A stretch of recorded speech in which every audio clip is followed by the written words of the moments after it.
The morning sun rose over the city of Haven, the capital of New Providence. It was a beautiful world. Green forests covered the mountains. Blue rivers cut through wide valleys.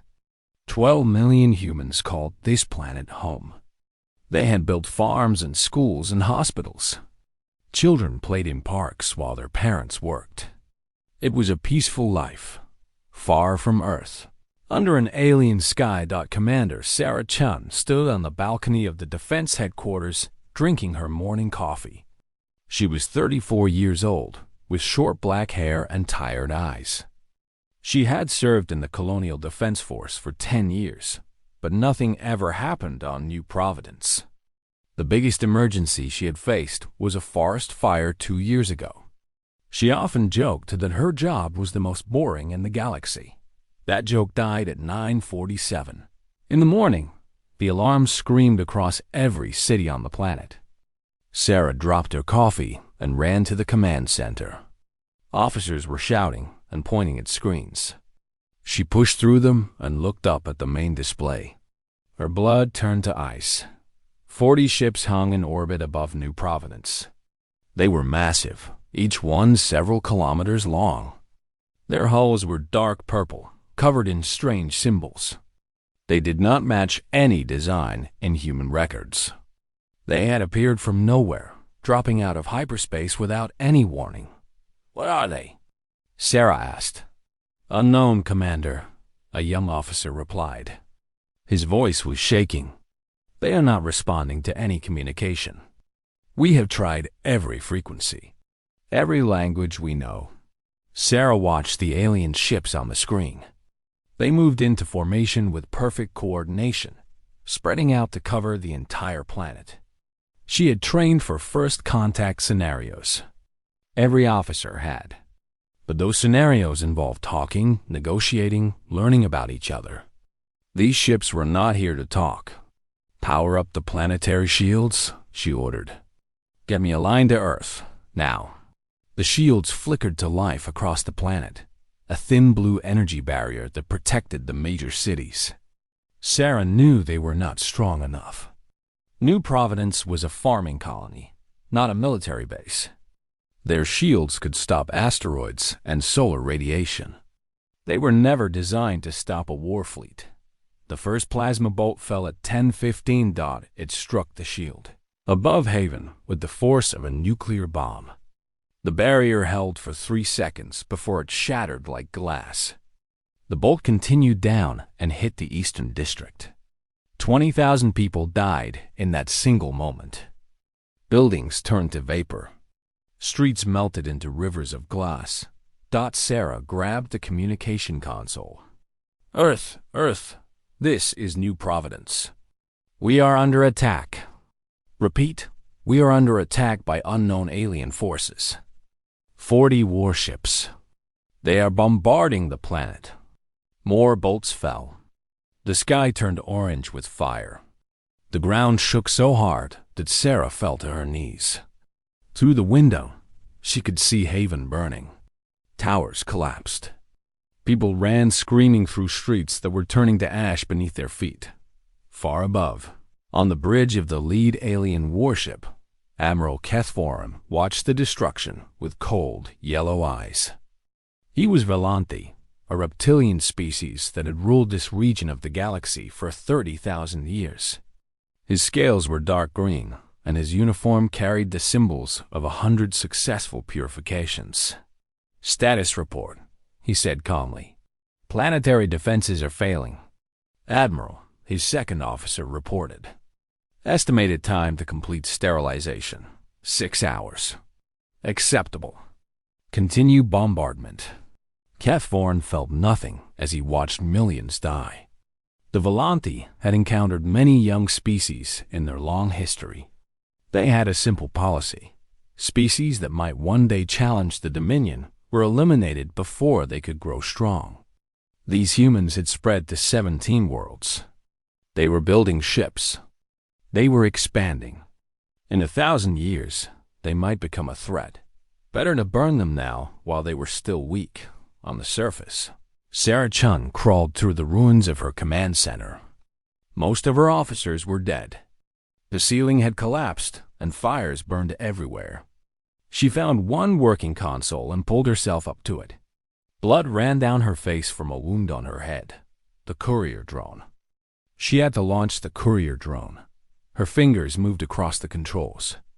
She uploaded everything's sensor data, recordings of the attack, images of the alien ships. If Earth never learned what happened here, humanity would be blind when these monsters came for other worlds. "Come on," she whispered. "Come on." The upload completed. She launched the drone. On the screen, she watched it streak away from the planet, entering hyperspace before the alien ships could stop it. A small victory, but it was something that another plasma bolt hit nearby. The floor cracked beneath her feet. Sarah Chun, commander of the New Providence Defense Force, looked out at the burning sky and spoke her last words into the communication system. "Tell Earth. Tell them everything. And make them pay." The bolt struck the command center directly. Sarah Chun and her final message became ash. 6 hours later, the bombardment stopped. Admiral Caththorne looked down at what remained of New Providence. The forests were gone. The rivers had boiled away. The cities were nothing but craters of molten glass. Not a single living thing remained on the surface. "Purification complete," his officer announced. "Good. Set course for home. File the standard report. New species encountered in Sector 7G. Threat level: minimal. Status: eliminated." The 40 ships turned and vanished into hyperspace. They left behind a dead world and 12 million corpses. 14 days later, a small drone dropped out of hyperspace near Earth. Defense satellites detected it and sent ships to investigate. When they found the colonial markings, they brought it straight to Geneva. In a bunker deep beneath the city, the United Earth Council gathered. President General Marcus Webb stood at the center of the room. He was 60 years old, with gray hair and a face marked by the scars of Earth's last civil war. He had seen terrible things in his life, but nothing prepared him for what played on the screen before him. They watched Haven burn. They heard Sarah Chun's final message. They saw 12 million people die in 6 hours, killed by aliens who never even tried to speak to them. When the recording ended, the room was silent. Some council members were crying. Others sat in shock, unable to process what they had witnessed. President General Webb stood completely still. His hands were clenched at his sides. His jaw was tight. When he finally spoke, his voice was quiet, but every person in that room heard him clearly. "Find out who they are." He turned to face the council. His eyes were not filled with grief or fear. They were filled with something much more dangerous. Something cold and patient and absolutely certain. "Find out who they are," he repeated. "And then we will make them pay." Humanity had received its first message from the stars. It was written in fire and death. Now, they would write their reply. The galaxy expected humanity to panic. The galaxy expected humans to scream into the void, demanding answers, begging for mercy, or threatening revenge they could never deliver. The Volanti Dominion had seen it many times before. Young species always reacted the same way when they first tasted real power. But humanity did something different. Humanity went quiet. In the weeks after the attack, Earth's radio signals dropped by 90%. Colony worlds stopped expanding. Human ships stayed close to home. To outside observers, it looked like a species in shock, retreating into itself, preparing to die. The Volanthi High Command noted this with satisfaction. "The humans are contained," they wrote in their official report. "Probable extinction within 3 generations due to psychological trauma and loss of colonial momentum. No further action required." They could not have been more wrong. Behind the silence, Earth was transforming. Every government on the planet dissolved in a single night. There was no debate. There was no resistance. When the people of Earth saw the recording of New Providence burning, when they heard Sarah Chun's final words, they understood that the old divisions no longer mattered. Nations, religions, political parties, all of it became meaningless in the face of what the universe had shown them. The United Earth Council became the United Earth Command. President General Marcus Webb stood before the people and spoke simply. We are no longer alone in the universe, and the universe wants us dead. We have two choices. We can wait for them to come and finish us, or we can make sure they never threaten us again. I know which choice I am making. If you stand with me, then from this day forward, we have only one purpose. Every factory on Earth converted to military production. Every shipyard began building warships. Every university turned its research toward weapons, shields, and engines. Mining operations in the asteroid belt increased by 400%. The moon became a massive construction platform. Mars became a training ground. Dr. Yuki Tanaka led the most important project. She was a physicist, 42 years old, and she had lost her brother on New Providence. When she received the sensor data from Sarah Chun's courier drone, she did not cry. She went to work. For 3 years, she studied the alien weapon signatures. She learned how their plasma cannons worked. She understood their shield technology. Then she began to improve on it. Human scientists had always been good at taking things apart and making them better. Within 5 years, Earth's prototype weapons were 30% more powerful than the alien originals. They gave us a gift, Tanaka said to her team. They showed us what was possible. Now we will show them what humans do with gifts. On the 16 surviving colony worlds, a new generation grew up. These children never knew the innocent days before the attack.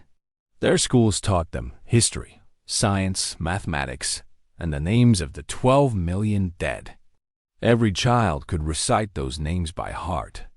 Every child understood what had been taken from them. Chen Wei-lin was 25 years old when New Providence burned. Sarah Chen had been his older sister. He had worshipped her since childhood, following her into the military, hoping to serve beside her someday. When he learned she was dead, something broke inside him. Something else grew in its place. He rose through the ranks faster than anyone in history. He studied every battle humanity had ever fought, then studied alien tactics captured from intercepted signals. He ran thousands of simulations against imaginary enemies, testing strategies, finding weaknesses. When the United Earth Command created the position of Supreme Commander of the Retribution Fleet, there was only one candidate. You understand what we are building, President General Webb said to him on the day of his appointment. Yes, sir. We are building an answer. We are building 500,000 answers. Can you command them? Chen Wei-lin thought of his sister. He thought of 12 million people who never had a chance to fight back. He thought of aliens who killed without warning, without mercy, without even curiosity about who they were destroying. I can command them, he said, and I can make sure every ship knows exactly why we are going. The shipyards worked in secret, hidden in asteroid fields and behind gas giants. Human engineers solved problems that had stopped other species for centuries. They built reactors that produced 10 times more power. They designed hulls that could absorb punishment that would vaporize alien ships. They created weapons that made the Volanti plasma cannons look like toys. Most importantly, they built in numbers that no one in the galaxy thought possible. The Volanti Navy had 80,000 ships. They had ruled their region of space for 30,000 years, and 80,000 ships had always been enough. No species had ever come close to matching them. By 2355, humanity had 200,000 warships. By 2356, they had 350,000. By 2357, the count reached 500,000, and these were not small patrol boats or light frigates. These were battlecruisers and dreadnoughts, heavy assault carriers and siege platforms. Each one was crewed by men and women who had grown up memorizing the names of the dead. 10 years of silence. 10 years of building. 10 years of waiting. On the morning of the launch, Admiral Chen Wei-lin stood on the bridge of the U.S. Remembrance. It was the largest warship humanity had ever built, 3 kilometers long, carrying enough firepower to crack a planet. Behind him, through the view screen, he could see the fleet assembling. 500,000 ships. They filled the space around Earth like stars, each one waiting for his command. 500,000 ships crewed by men and women who had one question burning in their hearts. Why did you kill our people? Sir, his communications officer said, all ships report ready. The fleet is awaiting your orders. Chen Wei-lin looked at the fleet. He thought about his sister standing on her balcony, drinking coffee, not knowing she had minutes to live. He thought about children running through burning streets. He thought about a galaxy that believed humans were weak, that believed humans would simply accept death because a stronger species demanded it. Open a channel to all ships, he said. The communication system activated. 500,000 bridges fell silent, waiting to hear their commander speak. Today, Chen Wei-lin said, his voice steady and calm, we remind the universe that humanity does not forget. We do not forgive, and we do not stay quiet forever. The beings who burned New Providence thought they had destroyed us. They thought we would fade into history, another footnote in their 30,000-year empire. They were wrong. He paused, letting the words settle across the fleet. We have spent 10 years preparing for this moment. 10 years building. 10 years training. 10 years remembering 12 million people who never got to fight back. Today, we fight for them. Today, we show the galaxy what happens when you attack humanity. He turned to his navigation officer. Set course for Volanthi space. All ships, engage hyperspace drives. 500,000 ships activated their drives simultaneously. The space around Earth filled with light as portals opened to hyperspace. One by one, the great warships vanished, jumping across the galaxy toward an enemy that had no idea they were coming. The silent decade was over. Now came the thunder. Station Commander Vethener was bored. He had served at Nexus 7, a border patrol station, for 15 years. Nothing ever happened here. Occasionally, a merchant ship would pass through. Sometimes, a minor species would request permission to enter Dominion space. His job was to check their documents, collect their taxes, and send them on their way. The Volanthi Dominion had ruled this region for 30,000 years. No one challenged them. No one could. Vethener had 12 patrol ships under his command, each one capable of destroying a small fleet. He had never fired a weapon in anger. He expected to retire without ever seeing real combat. Then his sensor officer screamed, "Commander." Hyperspace signatures. Multiple contacts. Vethener looked up from his desk. How many? The officer stared at his screen. His scales had gone pale. His hands were shaking. Commander, I think the sensors are broken. Then fix them. Sir, I have run the diagnostic 3 times. The sensors are working, but the count cannot be right. Vethener walked over and looked at the screen himself. For a moment, he could not understand what he was seeing. The numbers did not make sense. They could not possibly be correct. The screen showed 500,000 hyperspace signatures. That is impossible, he said. The entire Dominion Navy has 80,000 ships. No one has 500,000 ships. No one. The signatures grew stronger as the fleet approached. Vethener watched as his screen filled with contacts, more and more appearing every second. It looked like a swarm of insects descending on his station. Then the first ships dropped out of hyperspace. They were massive. The smallest was twice the size of his largest patrol vessel. They had dark gray hulls marked with symbols he did not recognize.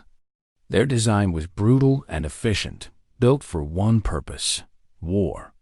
They spread out across the space in front of his station, blocking the stars, filling every direction he could see with metal and weapons. "Open a channel," Vethener ordered. His voice was not steady. The communication system activated. For a long moment, there was only silence. Then a voice spoke in perfect Volanthi, translated by some automatic system. "We are humanity. You burned New Providence. We have come to discuss this." Vethener felt his blood freeze. He remembered the report from 10 years ago. A minor species in Sector 7G purified, eliminated, forgotten. They were supposed to be dead. They were supposed to be nothing but ash and memory. 500,000 ships hung before him, waiting for his response. "This is Commander Vethener of the Volanthi Dominion," he said, trying to sound confident. "You are trespassing in sovereign territory. Stand down and prepare for inspection, or you will be destroyed." Silence. Then the voice spoke again. "That is not going to happen." Vethener made the worst decision of his life. "All ships, engage the enemy." His 12 patrol vessels surged forward, weapons charging, shields activating. They had never lost a battle. They were Volanthi. They had conquered 100 species. Surely a few hundred ships would fall before their superior technology. The battle lasted 9 minutes. Human weapons tore through Volanthi shields like they were made of paper. Human ships moved with coordination the Volanthi had never seen, each vessel covering the others, striking from multiple angles at once. Vethener watched his patrol ships explode one by one, transformed into expanding clouds of debris. His station had no weapons capable of fighting warships. He could only watch as the last of his defenders died. When it was over, the human voice returned. "You have lost 12 ships and 600 crew. We have lost nothing. Do you wish to continue this discussion, or do you wish to contact your superiors?" Vethener contacted his superiors. The news reached the Dominion capital in hours.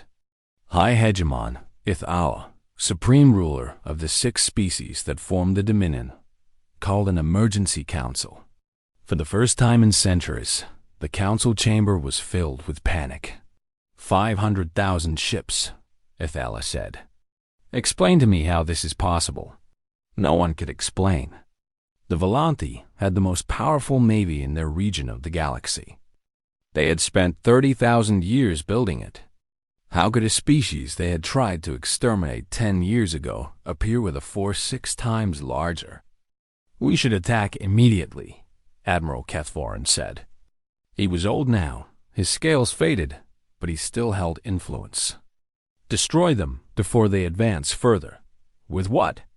Another council member demanded. "They have 80,000 more ships than our entire fleet, and their weapons appear to be more powerful than ours. Then we negotiate.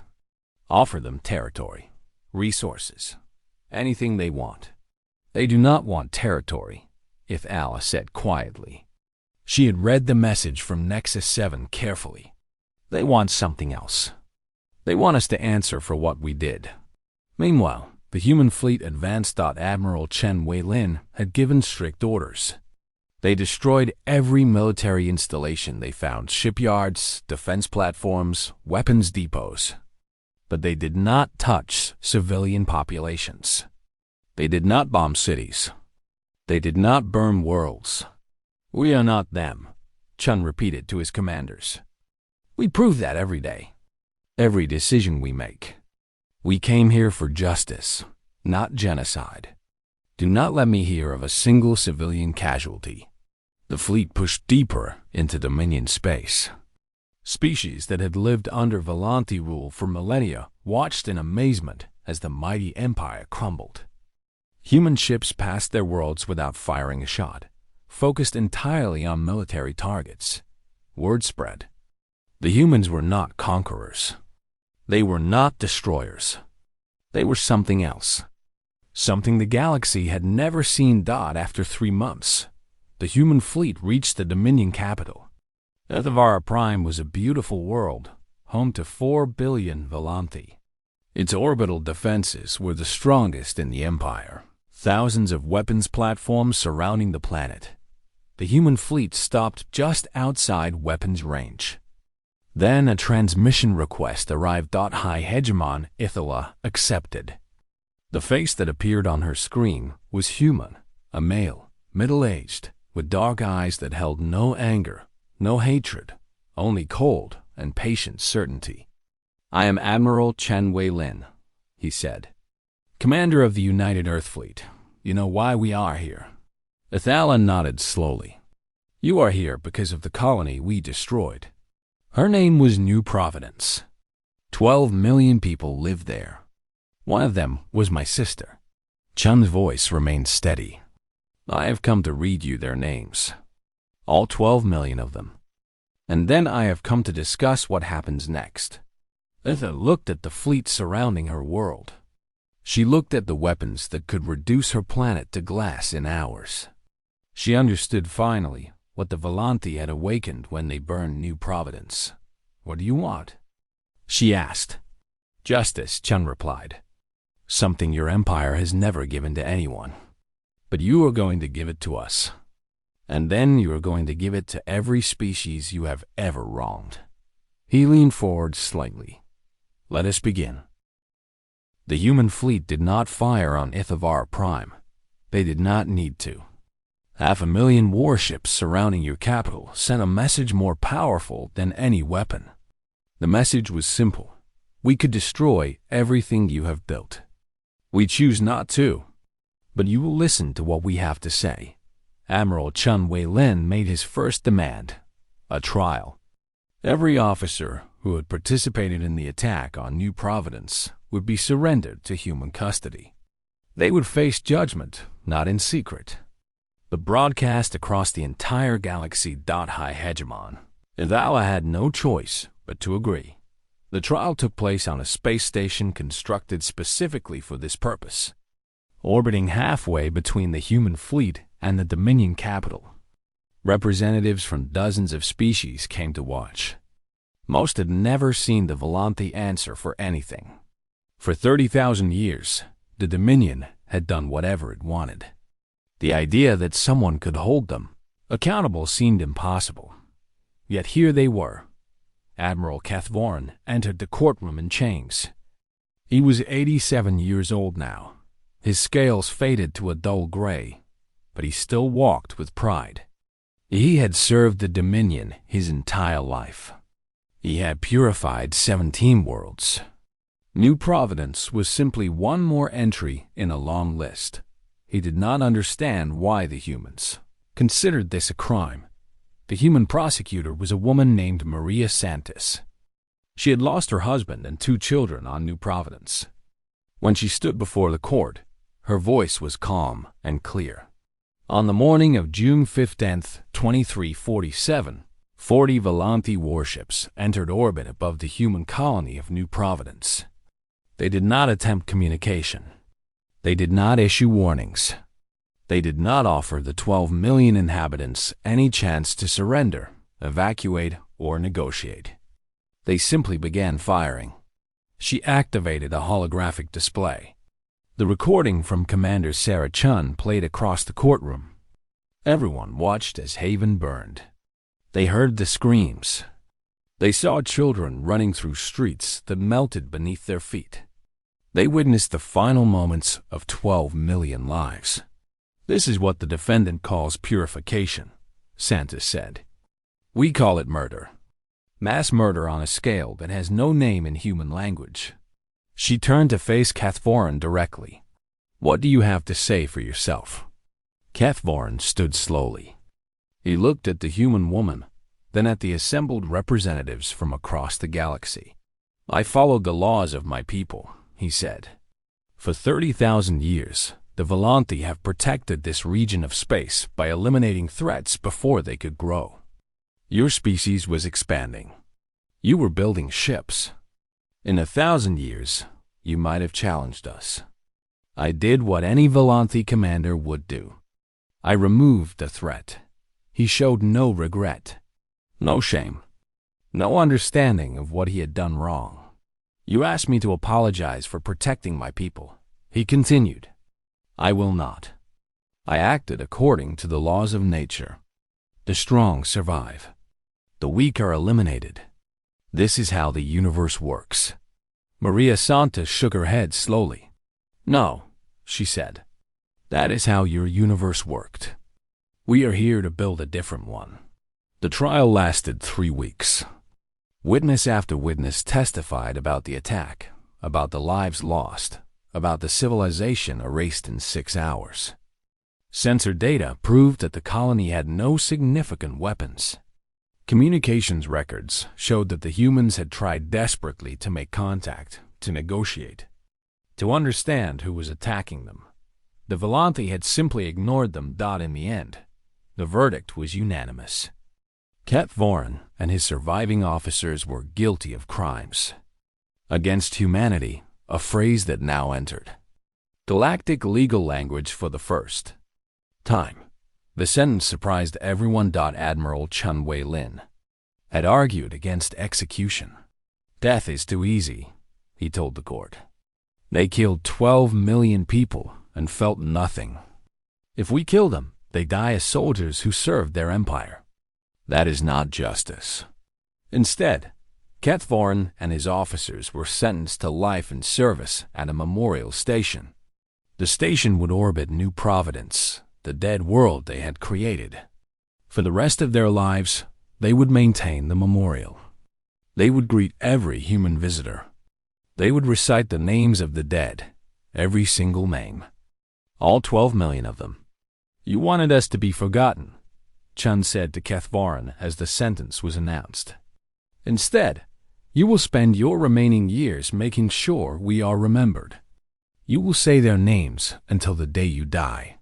Keth Voren, for the first time, looked uncertain. Death he had prepared for. This was something else. The trial ended, but humanity's work was not finished.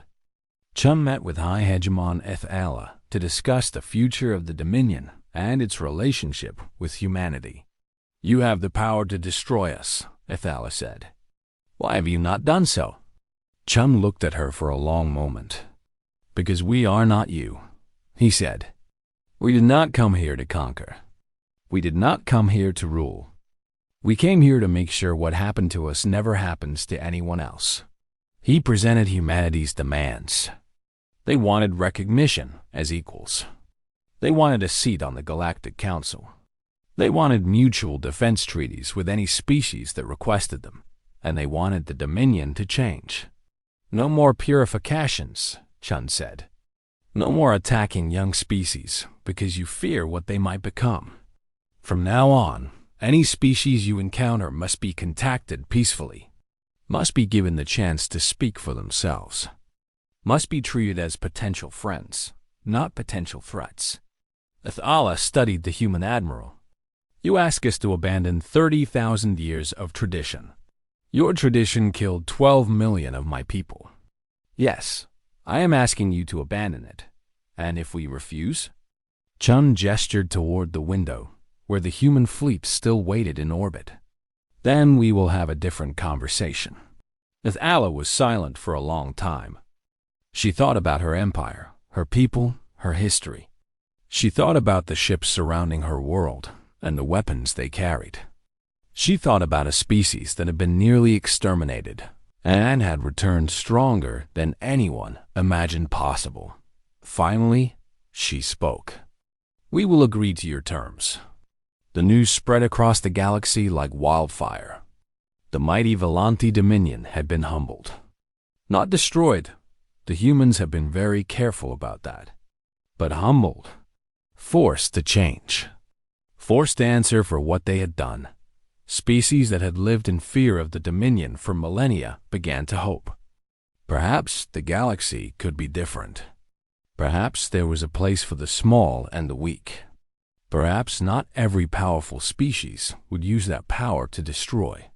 On the last day before the human fleet departed, Chen Wei-Lin visited New Providence alone. He took a shuttle down through the atmosphere, landing on the glass plains where Haven had once stood. The surface was silent. Nothing grew here. Nothing lived. The ground was smooth and glassy, melted by plasma fire and cooled into a permanent scar. In the distance, he could see the first memorial markers that human teams had begun installing. Chun walked until he found the spot. He had calculated it carefully from the old maps, the location of the defense headquarters where his sister had made her last stand. He knelt on the glass and placed a small, holographic projector on the ground. When he activated it, Sarah's face appeared, smiling, frozen in a moment from happier times. "We did it, Sarah," he whispered. "Not just revenge, justice, real justice. The kind that changes things." He stayed there for an hour, alone with the memory of his sister and 12 million others. Then he returned to his ship and rejoined his fleet. The remembrance turned toward home. Behind it, 500,000 ships followed. They had come to the Dominion as a force of vengeance. They left as something more, something the galaxy had needed for a very long time. They left as proof that power did not have to mean cruelty, that strength did not have to mean destruction, that a species could suffer the worst the universe had to offer and still choose to be better than those who had hurt them. Humanity was going home. But they would not forget. They would never forget. 50 years had passed since the human fleet returned home. The galaxy had changed in ways no one could have predicted. The 500,000 warships did not disband. They evolved into something new, the Terran peacekeeping force. Humanity had learned a hard lesson about what happened when the weak had no one to protect them. They decided to make sure no species ever learned that lesson the same way. The Kreth were the first to ask for help. They were small beings, covered in bright feathers, known throughout the galaxy for their beautiful songs and their vast libraries of knowledge.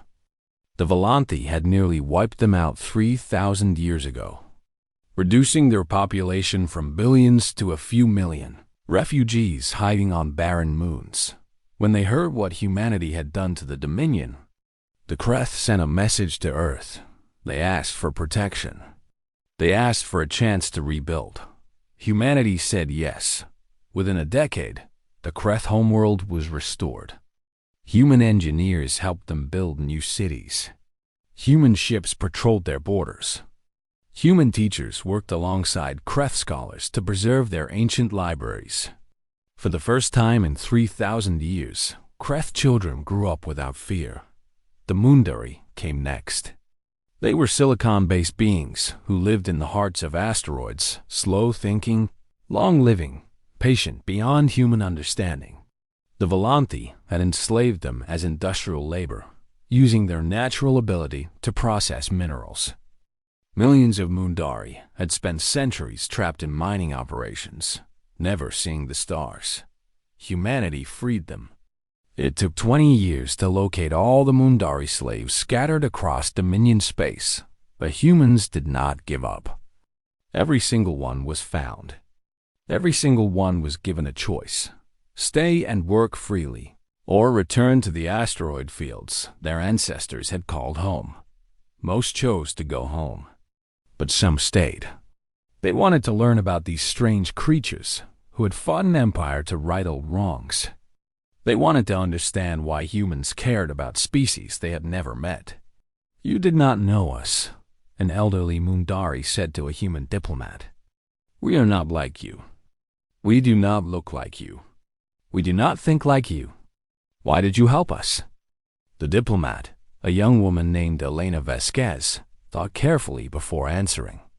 "Because no one helped us," she said. "When the Volanthi came, we were alone. We had to save ourselves. But we decided that if we ever had the power to help others, we would. We would be the protectors we wished we had." The Mundari considered this for a long moment. "Then we will remember," they said. "For 1,000 years, we will remember what humanity did for us." The Providence Accords were signed 15 years after the trial of Kethvorin. They were the first truly galactic laws, agreed upon by every major power. The rules were simple. No species could be attacked without first being contacted. No world could be destroyed. No civilization, no matter how young or weak, could be denied the right to exist. Humanity enforced these rules. When a minor power in a distant sector tried to purify a newly discovered species, 300 human warships arrived within a week. There was no battle. The aggressor looked at the fleet, remembered what had happened to the Volanti, and surrendered immediately. "The humans are coming" became a phrase that echoed across the galaxy. For some, it meant fear. For many more, it meant hope. The Volanti dominion changed slowly. The old generation, raised on traditions of conquest and purification, struggled to accept the new order. But their children grew up in a different galaxy. They learned about new providence in their schools. They studied human history and human culture. They asked questions their parents could not answer. A young Volanti named Sithara became famous for her writings about interspecies relations. She argued that the Dominion's old ways had been not just cruel, but foolish. By destroying young species, they had destroyed potential allies, potential friends, potential sources of new ideas and new perspectives. The humans proved that a species we dismissed as primitive could surpass us in a single generation, she wrote. How many other species did we destroy who might have done the same? How much knowledge, how much beauty, how much possibility did we burn because we were too afraid to let others grow? Her words caused controversy. Some Volanti called her a traitor, but many more listened. The galaxy was changing, and those who could not change with it would be left behind. 50 years after the war, a ceremony was held on New Providence. The glass plains had been partially restored. Human scientists had found ways to bring life back to the wounded soil. Small gardens grew in the shadows of memorials, green patches spreading slowly across the gray landscape. Representatives from 100 species gathered there. Humans stood beside Volanti. Kreth sang memorial songs while Mundari stood in patient silence. Dozens of other species, some of whom had been enemies for millennia, came together to remember what had been lost and celebrate what had been built. Admiral Chun. Wei Lin was 87 years old. His hair was white, his face lined with age, but his eyes were still sharp. He stood before the central memorial, a pillar of crystal containing the names of all 12 million dead, and looked out at the crowd. 50 years ago, he said, his voice amplified across the gathering, I stood on this same ground and promised my sister that we would find justice. I thought justice meant punishment. I thought it meant making our enemies pay for what they did. He paused, looking at the faces before him, human and alien, young and old, former enemies standing side by side. I was wrong. Justice is not about punishment. Justice is about making sure it never happens again. Justice is about building a galaxy where no species has to fear extinction simply because they are young or weak or different. Justice is about proving that strength can be used to protect, not just to destroy. He smiled an old man smile, tired but peaceful. We have not finished that work. We will never finish it. But every day, every year, every generation that passes without another new providence proves that we are moving in the right direction. And that is enough. After the ceremony, Chun walked alone through the memorial gardens. The sun was setting, casting orange light across the glass fields. He felt his age in his bones, but he also felt something he had not felt in 50 years, peace. A young Volanti approached him nervously. She was perhaps 18 years old, her scales a bright green that marked her as barely past childhood. She stopped a few feet away, uncertain. Admiral Chun? She asked. May I speak with you? Chun nodded. Of course. The young Volanthi hesitated. I have studied the war. I have read everything about New Providence and what my people did. I wanted to ask. She stopped, struggling to find the words. Do you still hate us? Chung looked at her for a long moment. He saw her youth, her uncertainty, her hope. He thought about the officers who had burned his world, and he thought about this young person who had had nothing to do with it. I hated the ones who killed my sister, he said finally. But you did not kill her. You were not even born when it happened. You are here because you want to. Make sure nothing like this ever happens again. He extended his hand, a human gesture that had spread across the galaxy in the years since the war. That makes us all eyes, he said. And maybe someday, friends. The young Volante looked at his hand. Then, slowly, she reached out and took it. Around them, the gardens of New Providence grew quietly in the fading light. Humans and aliens walked together among the memorials, talking, laughing, sharing stories. The dead were not forgotten. They would never be forgotten. But the living were building something new from the ashes of the past. Humanity had answered fire with fire. They had proven that they could not be destroyed, could not be ignored, could not be dismissed. But in the end, they had chosen to build rather than burn. They had chosen to protect rather than conquer. They had chosen to offer friendship to the children of those who had tried to exterminate them. That, more than the 500,000 warships, more than the weapons and shields and engines, was the true strength of humanity, and the galaxy would never forget it. Far above New Providence, a small station continued its eternal orbit. Inside, the last surviving officers of the attack crew maintained the memorial systems. Every day, they recited names. Every day, they remembered what they had done. Every day, they watched the gardens grow on the world they had tried to kill, and life went on.